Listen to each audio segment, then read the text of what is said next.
Ya, terima kasih untuk Metro atau TV. Sriwijaya atau Sriwijaya TV telah mengadakan stand up komedi Sriwijaya. Namun sebelumnya saya minta untuk teman-teman beri ruang untuk komika sebelumnya.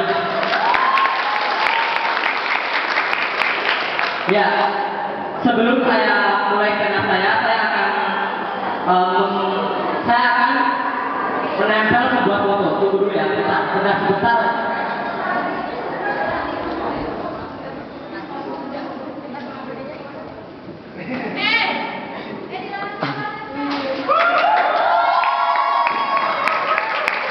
Ya, di sini sudah pasti bahwa capresnya itu yang menjadi itu adalah saya sendiri.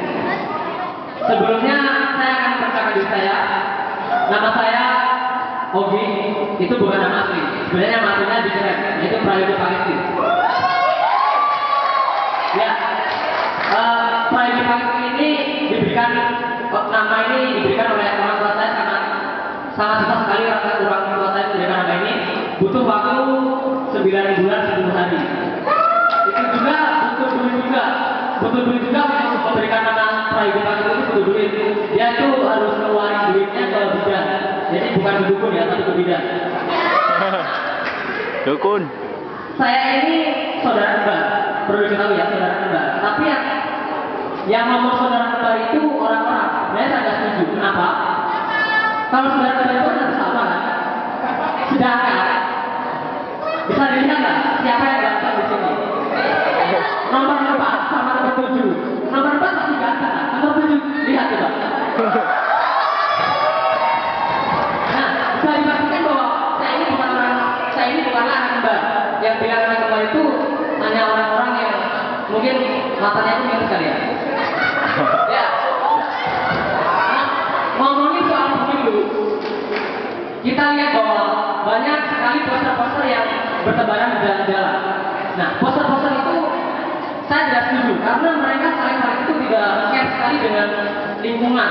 Bayangkan coba, banyak sekali pohon-pohon dipaku dengan gambar-gambar mereka yang tebar senyum. Misalnya gini, dipaku begini.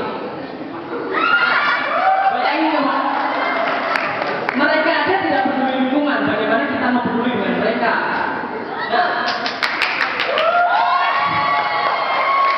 kalau saya jadi calon presiden, gaji saya semua itu untuk rakyat. Semuanya untuk rakyat, untuk bapak saya, untuk mama saya, dan untuk kakak saya, untuk badan saya kasih. Nah, kenapa di Indonesia ini banyak sekali yang golput? Kenapa banyak sekali yang golput? Perlu diketahui ya kawan-kawan. Kita tahu bahwa di TPS itu tinta di TPS itu tintanya itu hitam. Nah, itu yang menyebabkan kenapa di Indonesia itu banyak yang golput. Kenapa nggak diganti dengan terasi? Nah, nih kita itu orang-orang desa itu sangat suka dengan sambal terasi. Jadi misalnya saya masuk dari ruang sebelum masuk ke TPS ini, masuk nyoblos, jebret, langsung keluar. Nah, jadi yang dicelupin itu bukan tinta, tetapi sambal terasi itu lebih enak, saudara. Setelah dicelupin, tapi tidak diputar, celupin aja tidak. Nah, itulah kenapa di Indonesia itu banyak yang golput karena yang tintanya itu adalah tinta bakulis itu menyebabkan di Indonesia itu banyak yang golput. Saya punya cerita. Cerita ini itu tentang seorang yang sedang kampanye. Waktu itu saya sedang diangkut. Saya ketemu dengan seorang cewek yang sangat cantik sekali. Mbak Henol. Ayo. Menggunakan rok mini seperti cantiknya itu seperti Dewan kita. Nah, pada waktu itu di dadanya itu terdapat tato. Tatonya itu di sini Jokowi. Di sini ada Prabowo. Di sini satu lagi ada SBY. Nah, pada waktu itu dia menggunakan rok mini, nongkrong di atas begini. Nah, saya posisinya di depan karena di sini ada tato Prabowo, Jokowi, SBY. Lalu saya tanya kepada Mbak itu, Mbak, apakah yang di tengah itu yang belokan itu fotonya Surya Paloh? Langsung si cewek itu menggambar muka saya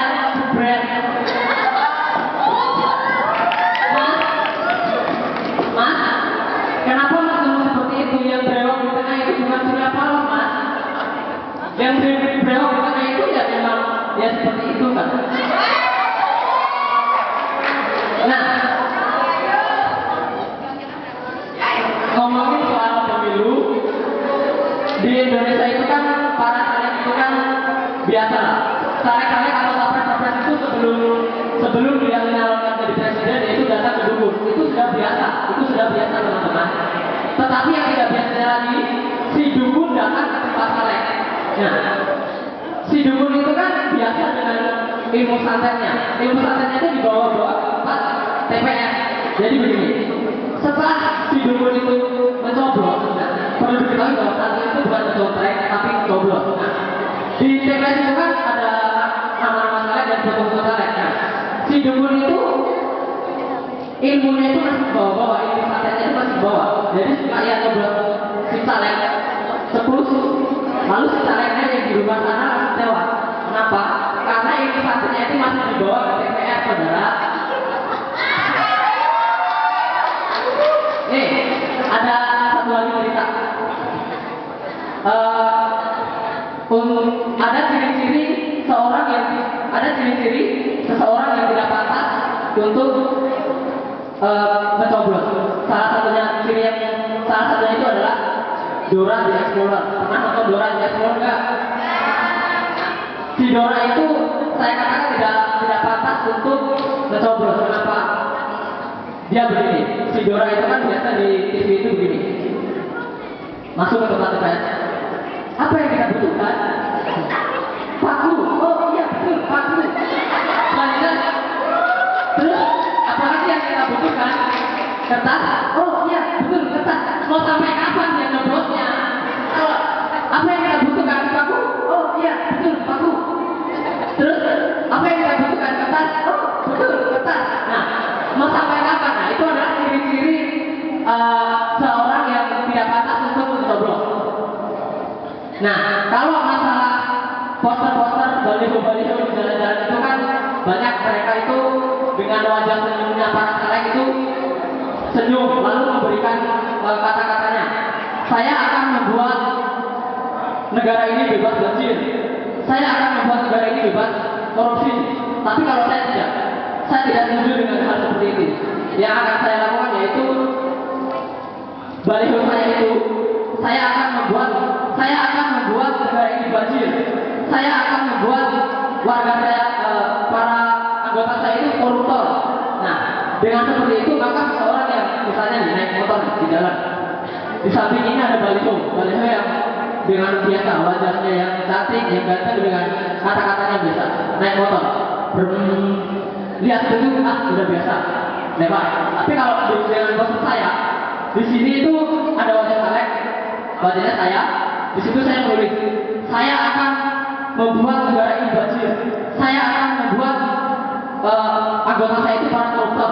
Lalu dia naik motor, misalnya ada seorang naik motor, wah siapa yang berani membuat negara kita banjir? Nah, di waktu pencoblosan, si orang itu akan langsung masuk ke tempat TPS. Oh, ini yang akan membuat negara kita banjir. Coblos saja, jebret. Oh, saya menang. Saya di sini menang. Karena dia mengatakan bahwa dia itu sangat benci. Nah, jadi hal seperti itu harus saya lakukan. Tidak harus dengan membuat negara ini tidak banjir untuk menang, tapi saya akan membuat negara ini banjir biar saya menang.